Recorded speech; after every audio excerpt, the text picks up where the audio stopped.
David is another long-standing Gebzerian who has been involved with the Gebser Society for how long? 15 years. Yeah, 15 years. So another old, most valued veterans. Which tells you about the quality of our veterans. So, I'd like to thank Aaron and Jeremy and Jen and everybody else who has worked on this, and to thank our hosts for hosting us. It's always nice, as a person who has hosted the conference, it's always nice to have a good place, a good space, cooperative support. And thank you to Imad for making sure that the technical stuff works. So now it's up to me. I can't blame anybody else if I stink.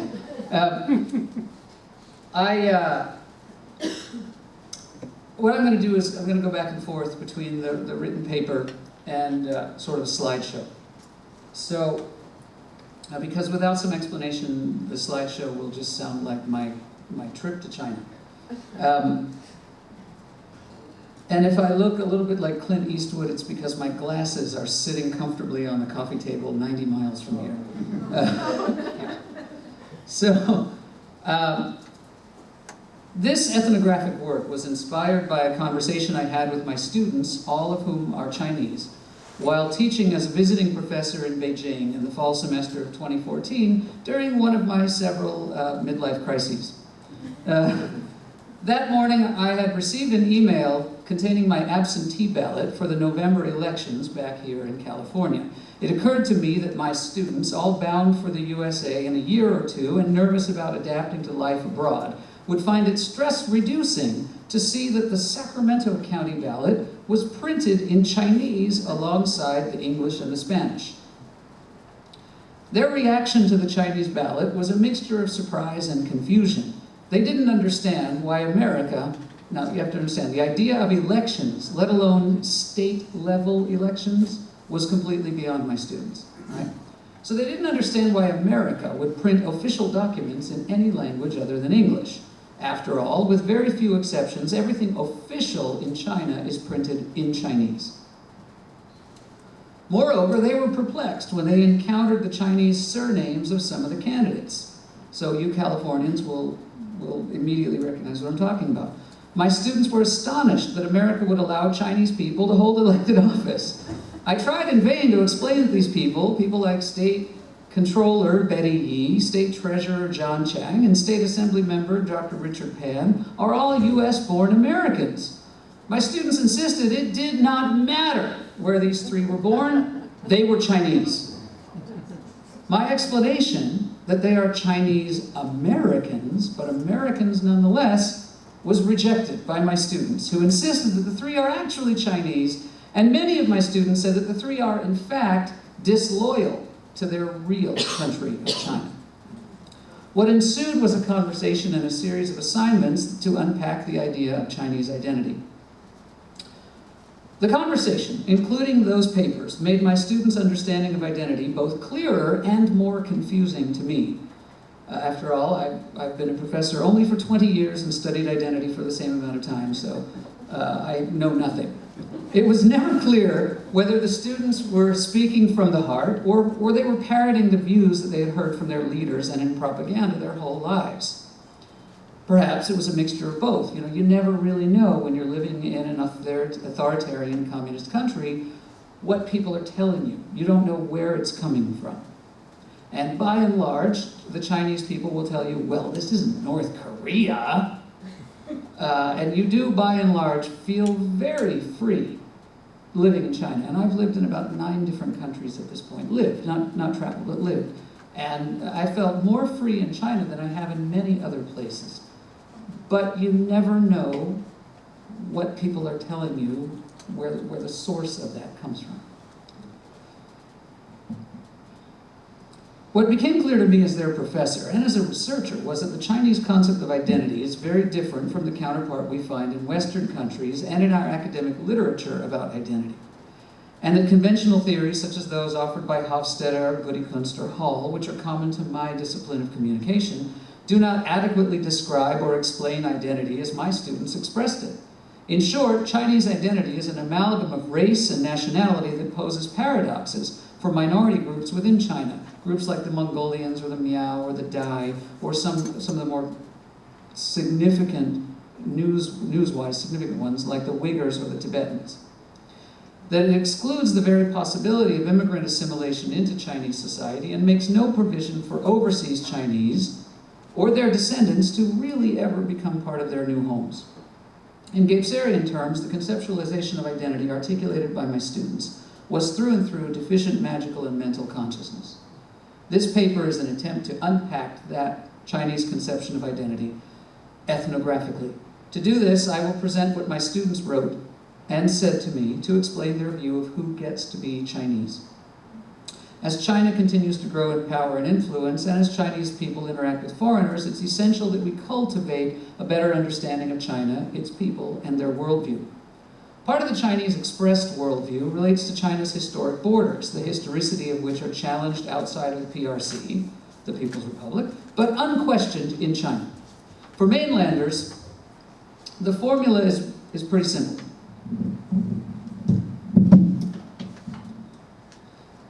What once was China is China. That's very simple. If China ever owned it, it's China. This is the logic that the PRC applies in its claims to Tibet, Taiwan, and Mongolia, which despite its status as a sovereign nation, Chinese people refer to as Outer Mongolia, in contrast to Inner Mongolia, which is an autonomous region of the People's Republic. You catch that? So that border there is a fiction. China's view of Taiwan is clear. It is a rebellious province of China, not a separate nation. I knew this prior to my tenure in Beijing, but I found out just how internalized this worldview is when I introduced myself on the first day of class.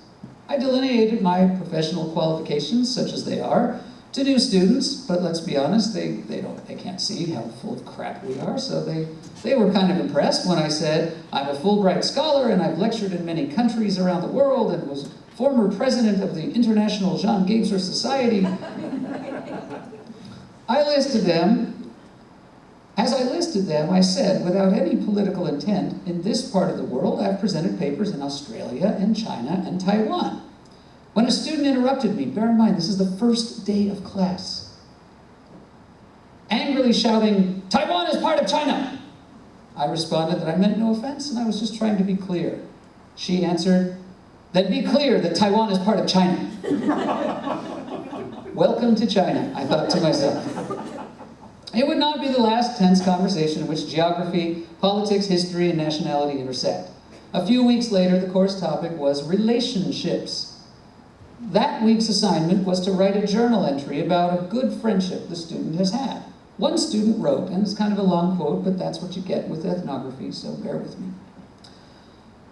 And I'm going to ignore all of the, this is bad English.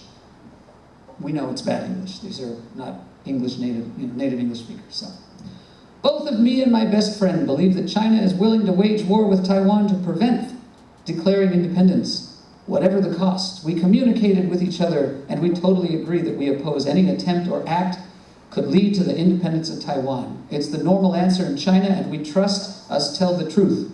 We all love China. After that, I believe we have a better relationship. We take a clear-cut stand, and that's why we are good friends. The idea expressed by the student that loving China means opposing claims of Taiwanese independence is presented unquestioned, as it was in the classroom. While functionally non-differentiated from my other students' outburst on the first day of class, the second student's claim about Taiwan was not merely an assertion of geopolitical sovereignty. His point was that patriotism and love of China, whatever China may be, presupposes supporting bloodshed in opposition to Taiwanese independence. This is an interesting twist on Kramer, another long-standing Gapesarian, Kramer's assertion that blood is magic inasmuch as mainlanders are willing to resort to fratricide in order to maintain China. The Taiwan issue, of course, is a unique situation in Asian geopolitics and is beyond the scope of this paper to accept, as it reveals fissures in the idealized picture of one China and the mandated common identity. As we can see that despite the near constant repetition of one China, one people slogan in its various manifestations, we see that the divisions in that people in its purposely capitalized form of people. China recognizes, these are the ones that are recognized, 56 ethnic groups. Although the Han make up 95% of the population of 1.5 billion people, so in a practical sense, the existence of the remaining 55 groups is generally insignificant. Where it is significant is in places like Tibet and Xinjiang. Xinjiang is the home of the Uyghurs. In those parts of the country, identity politics underlies the violence that has spread beyond those areas, even back to Beijing. You have to understand that mainland China is about the same size as the United States. So picture Beijing as Washington, D.C., because of what it is and where it is, and picture Xinjiang as Washington State. And the violence has gone from the one Washington to the other Washington. Why? That's a different paper. But in Beijing, suicide bombs and violent attacks have resulted in a crackdown and an imposition of airport-type security in every one of the more than 300 subway stations. Last time I checked, there were 319 in Beijing. All 4 of the major train stations, and both of the airports. Ironically, the Chinese struggle with many of the same difficulties of realizing e pluribus unum that we face in the United States, and for many of the same reasons. The pluribus may or may not be real, but the unum has always seemed to elude us. Because of us, and because of the legal and social institutions we have created and continue to recreate through our social and national performance. In an increasingly globalized world, cultural lines have become more and more blurred. Chinese TV has managed to slip China's Got Talent, The Voice China, and Iron Chef China in between the near constant stream of anti-Japanese movies, soap operas, docudramas, and documentaries. Katy Perry's music plays on the radio, and the Aegean Mall in Beijing boasted 1,000 minions from Despicable Me inside the mall in a promotion. I want to take a break and show you some slides to try to give you some context. So when we think of China, when we think of things like the Great Wall, and it's great. Or we think of the Forbidden City, and Chairman Mao's portrait right there, Forbidden City. And there's Chairman Mao again, and he's the light unto all people with their little red books.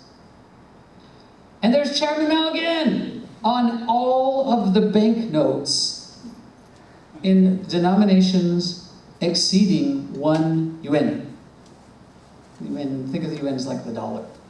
He doesn't get on the coins or the notes. There are notes for two of the denominations smaller than 1 yuan, but he doesn't get on there because that would be disrespectful.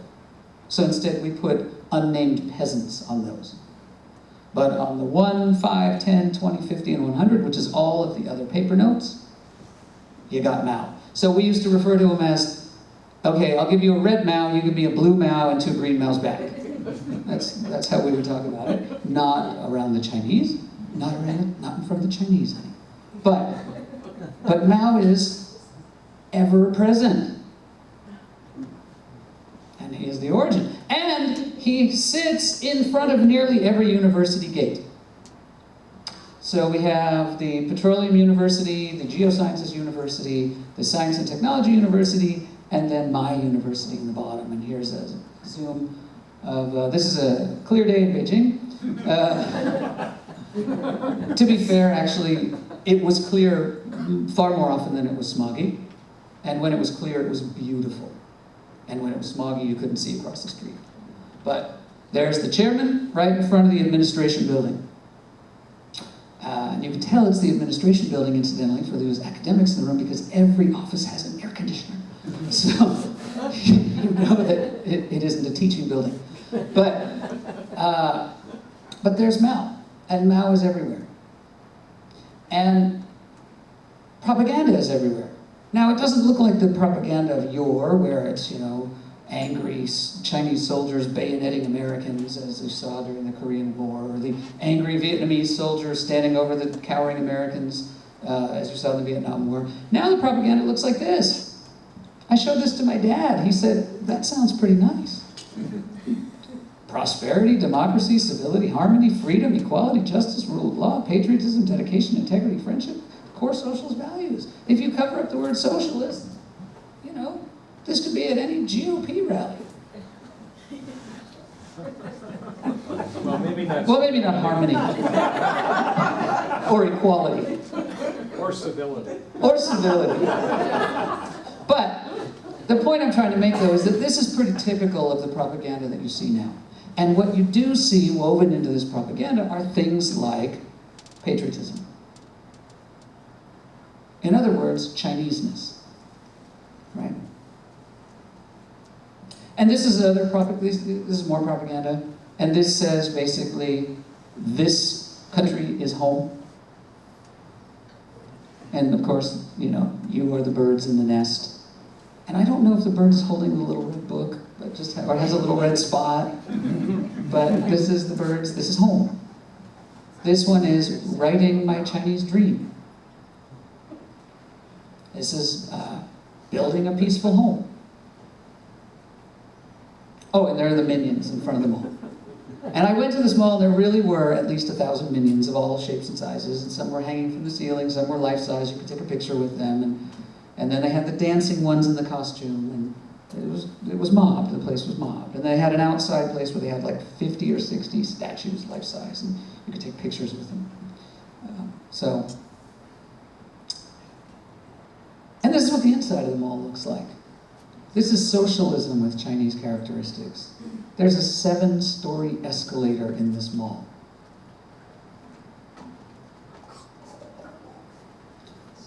Burger King, Starbucks. Now, my students voiced the tension of what makes someone Chinese in an environment increasingly invaded by outside cultural forces. So this is a quote from a student. The citizenship, ethnicity, race, and nationality are all important to be a Chinese. The ethnicity and race are very necessary to Chinese, which have existed in the Chinese people's potential consciousness for hundreds of years. This student explained to me how Chineseness cannot be attained by immigrants, nor can it be lost by Chinese expats. You can learn many cultures about China, but you will never be a real Chinese. If a person from China moves to another country and becomes a citizen of that country, he will still remember Chinese culture because China is his motherland, which will never be changed.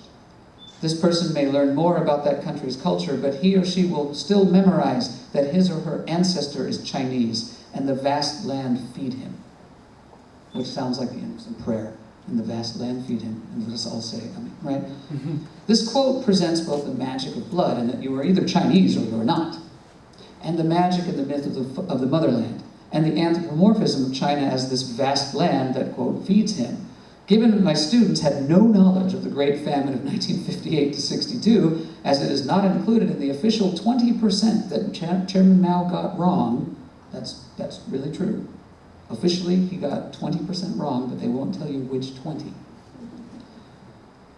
One put it very succinctly magical. The culture is a thing which live in your blood or DNA. They don't get much more magical than that. Another student shared a similar magical view of Chineseness. China is a big country with a long history.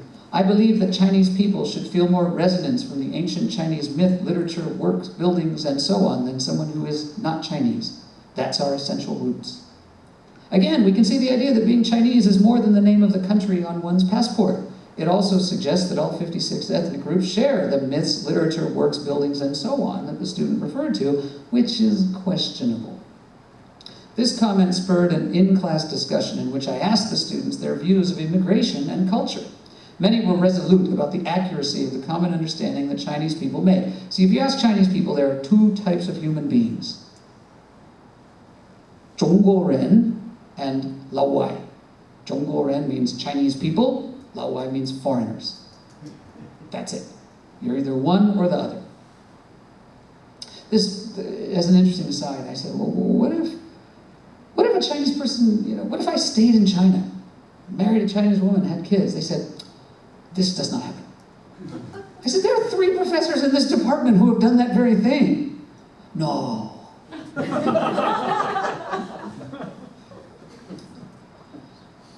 So they were resolute about this division between Zhongguoren and Laowai, but some of them opened the door just a crack to the possibility that foreigners could join Chinese society if only a little bit. One said to me, "As far as I'm concerned, to become a Chinese, one should own many elements which were born in a Chinese family, felt much resonance from traditional Chinese artistic works, accepted Chinese education, and so on." To this student, Chinese culture is the internalization of the artifacts of the national heritage rather than adoption of citizenship. While this position differs from the blood-based magic, it differs from the mental, rational, modern legal definition of a citizen as simply a member of a society.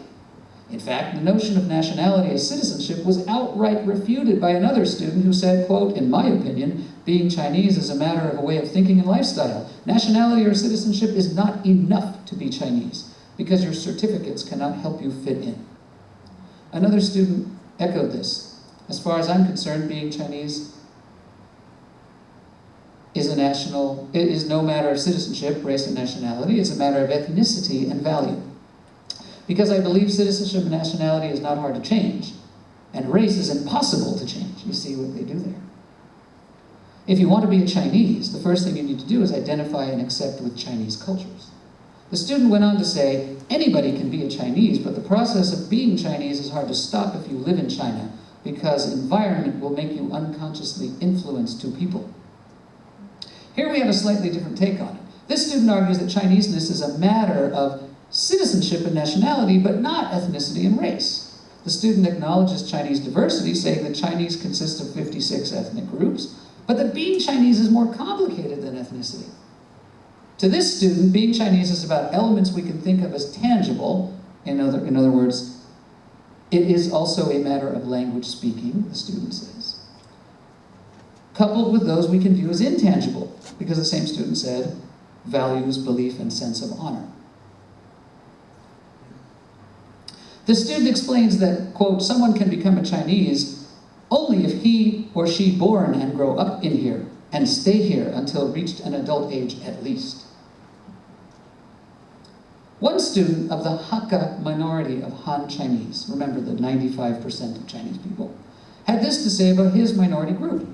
"My main culture is Hakka culture, but Hakka people are also Chinese people and also Han."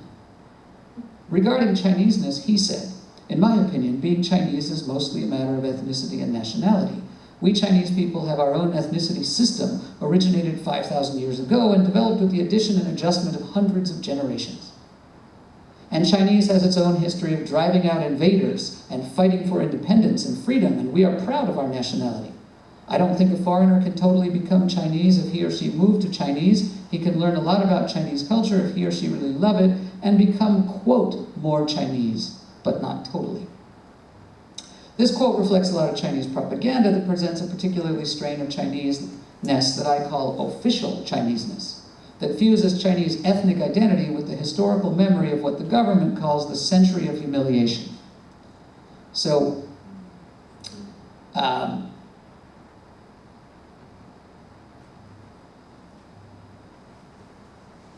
in the century of humiliation, China was invaded by the British, the Germans, the French, the Americans, and most famously, the Japanese. The slogan, 勿忘过去, or never forget national humiliation, is printed on banners and brought out periodically, but it need not be, because the Chinese TV and film industry frequently depicts the pain inflicted by the various foreign invaders, and of course, shows the valiant and brave Chinese successfully defending the motherland. It is important to note that not all the students express the same mythical or magical views regarding Chineseness. Some offered a perspective that can be best described as mental rational. Citizenship is a legal matter, period. One student took issue with the way that Han Chinese equate their culture with Chinese culture writ large. She wrote that being Chinese is a matter of citizenship. She implied that the diversity of China means that it's not a singular nation, but an amalgamation of cultures, explaining that, quote, Chinese, and she put that in quotes, by the way. She put the word Chinese in quotes, I didn't. Chinese is on the same level as European. Her explanation of this was Han dominance. She explained that, quote, Chinese are always thinking Tianxia, referring to the main region where the Han live, should be one, but in fact the culture difference still exists. Therefore, anything related to culture cannot be the criterion of Chinese. This student, in essence, makes the argument that I'm making here, that to most Chinese, identity is magic. Her counter-argument is significant, both because of its clarity and because of its rarity in Chinese discourse. That it is a counter-argument is underscored by her classmate's opinion when her classmate said, I think being Chinese is related to the race. China is a unified country in the long term and have less international communication than Western country. It is easy to become a friend of Chinese, but difficult to become a Chinese. As we can see, though the student expressions of identity are by no means identical, their commonality lies in the intersection of history, ethnicity, struggle, and blood, which are certainly manifestations of magical and mythic consciousness.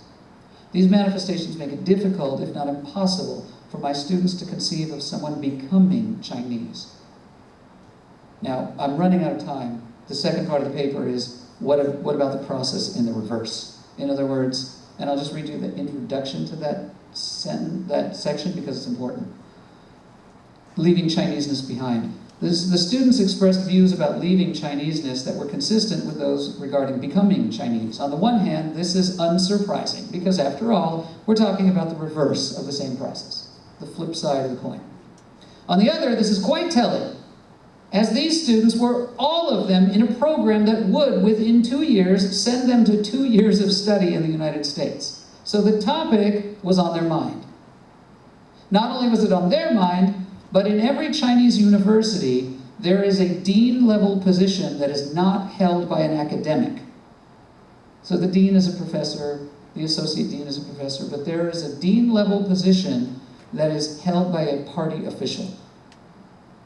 And so that party official is there to make sure that the party discipline is maintained. So these students have been getting all kinds of information, both officially and unofficially, about going overseas. But even if they hadn't been enrolled in an Outbound program, they would have been thinking about this issue, as it's a major part of China's discourse today. Chinese tourists now spend more overseas dollars than all other nationalities, including Americans. And one study that was hotly debated in the Chinese blogs while I was there last fall reported that 70% of outbound Chinese students and workers have no plans to return to China. 70%. Now, how many of them actually do return to China? Well, we're seeing it right now, where the Chinese government is sending agents to American soil to get these people to come home. But 70% report they don't want to come home. Now, this topic about losing their Chineseness is also operating in this discourse. But with the few minutes I have left, I wanted to show you the rest of the slides. So, we saw the inside of the mall, and you saw the outside of the university. Here's something that's on the inside. This says, Hao Hao Shui Shang, Tian Tian Shui Shang. It means, it's a Mao quote. This is Mao's signature right there. It's a Mao quote. It says, basically, study every day to improve your life. It's really good Chinglish, though, because it says, good, study, day up. But it means, study every day to improve your life. So the Mao quotes are there. And even if they aren't political quotes, it's that ever-presence of Chairman Mao. He's on the money, his quotes are on the wall, it's everywhere. But this shows kind of the paradox of ever-presence in China. Because on one wall, you have a sign about the Communist Party of China, and the other wall, an altar. It's very funny because Chinese people will tell you there's no religion in China. And I say to them, but there's a Muslim restaurant on campus. Like, it's 20 meters from where we're standing, and it says in big letters, Muslim restaurant. No, but there's no religion in China. It's kind of like the Iranian ex-president saying there are no gay people in Iran. All right, so this shows, I think, the way, though, that life is not so simple. That this ever-present origin remains in China. And sometimes the power structure is challenged a little bit. So I take my cue from John and many of you others who are more artistic than I, and I wanted to bring in a little art. This is in the 798 Art District in Beijing, and this is a really interesting piece because they didn't figure out that it's a slam against the party. It's 3 red dinosaurs in cages. Hello? So there are some signs of mischievous discourse, I guess. I don't know what you call it. But at the same time, you do see this a lot. 我玩我写.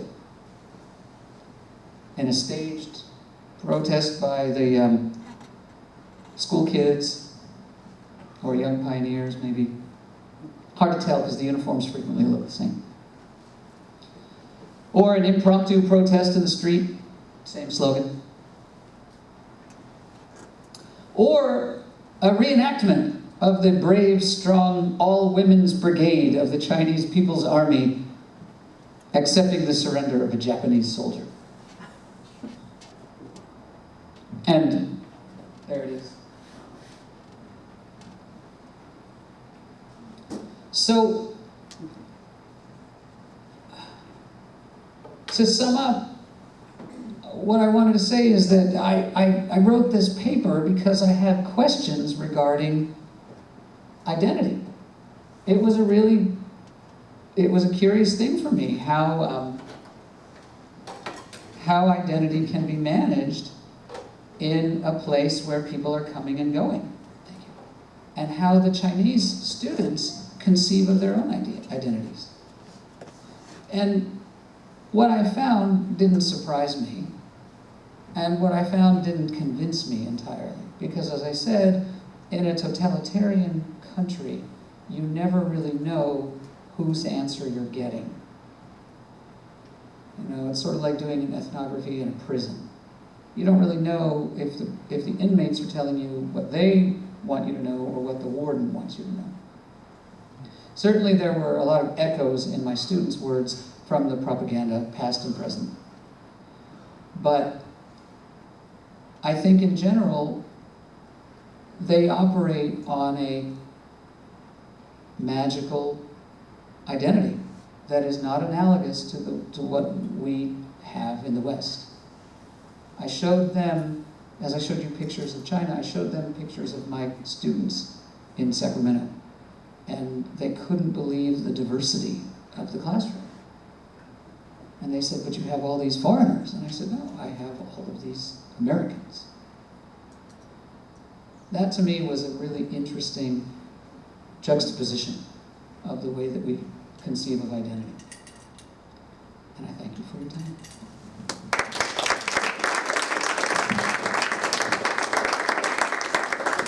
Have you done a similar assignment with your American students? I mean, how do... I could hear Americans using some of the same terms, but it's almost like, are they the same terms? Like, what do you mean? Like race, like culture, like,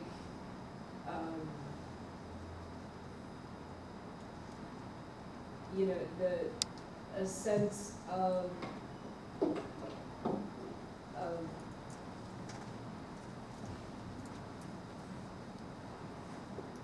what makes us who we are. You know, is it just part of the discourse, regardless whether you're talking Chinese or American or German? Well, I think certainly part of identity is based for most people in those identifiers, right? Your Yeah. race, gender, sex, age, generation, that kind of stuff. But what struck me as really different from the experience that I've had in the last 13 years in Sacramento was this idea that only people who look like me get to be part of my group. And here's why it struck me. Because China is incredibly diverse. Yeah. Right? And so they're operating much like the Japanese whom they revile on this ridiculous myth of homogeneity. When both China and Japan are extremely heterogeneous, not as much as here, but still. You know, and this is, I mean, I think it's part of the human condition these days because of the globalization and internationalization of things and the movement of people and ideas where everyone is trying to figure out, well, what makes us us, what makes me me, and what makes us unique, and how do we preserve that? And so there's a certain amount of defensiveness, and when you couple that with the inherent Communist Party-driven never forgetting national humiliation, which is absolutely a political move on their part, you never really get to have a conversation about what makes us us, because that conversation is short-circuited. Does that answer your question? Have you done a similar study with the Chinese students that are here? No, because I mean, I would have to track them down. These particular students sort of scattered to the four winds. They didn't come as a cohort, and they're all in, you know, the University of Iowa now, where I could go get them.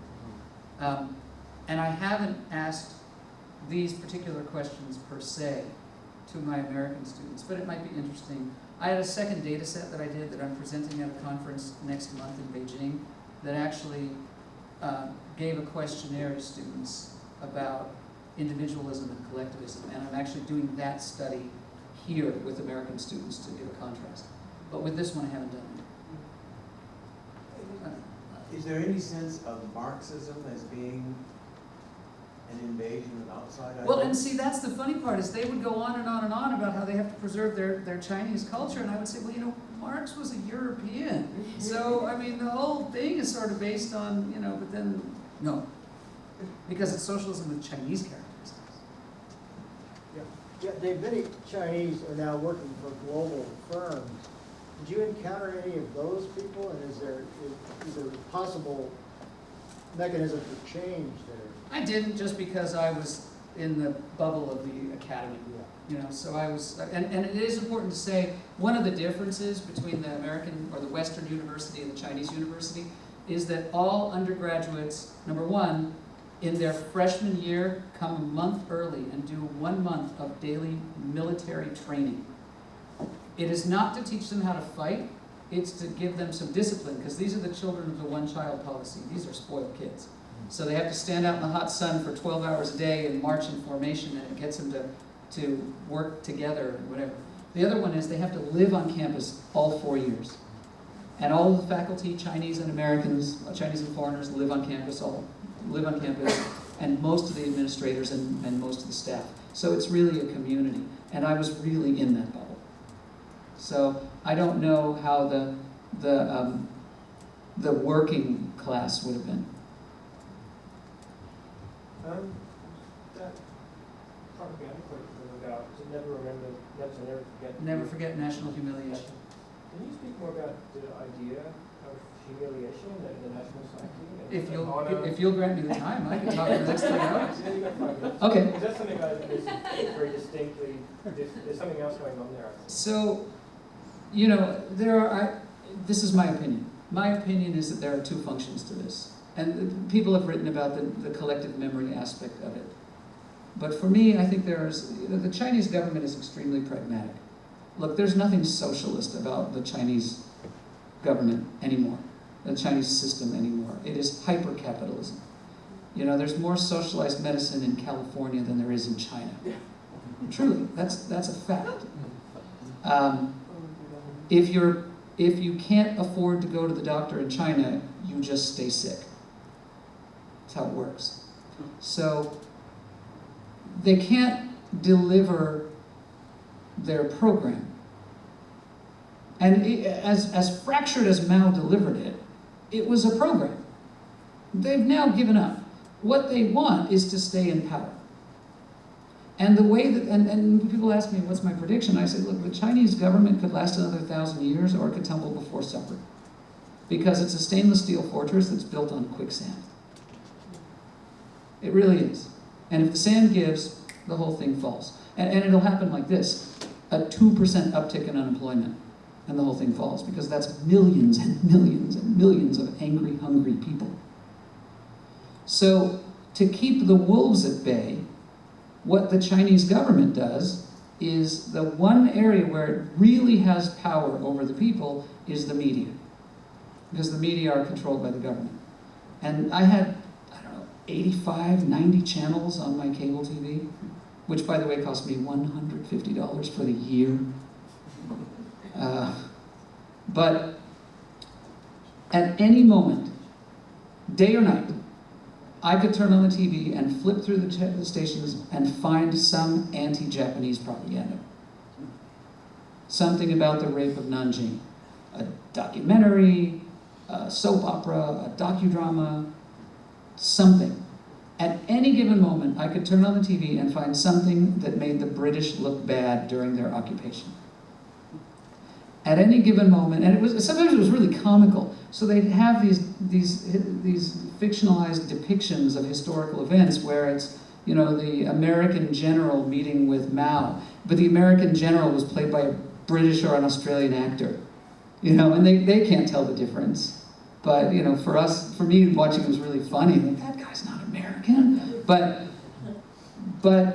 they keep that memory alive because that constant enemy gives them power. Right? It keeps them angry, and it gives the government power. And it really works, because you ask the average Chinese person, and they hate Japan. They hate the Japanese. Japanese tourists have to keep a low profile when they visit China, because people will attack them, which is weird, because Chinese people are incredibly cordial to tourists. But the open hatred of Japan is palpable. And listen, I mean, Nanjing was a horrible series of events, and when you go to the memorial, if you have a heart, it breaks. But that's a different issue than why does this story never get put to rest. So. Does Ai Weiwei have any presence there? None whatsoever. None. Nope. Wasn't None that whatsoever. his piece, the dinosaurs and the... I'm not sure if it was his piece. I could look to see if I can read the name of the artist. I don't know. It may have been. It looks like the kind of thing he would... It may be. But that particular neighborhood is filled with this incredibly subversive art. It's really funny that it's allowed to be, you know, shown at all. But anyway, I've probably exceeded my time, and I think Daniel would like to enlighten us. So thank you very much.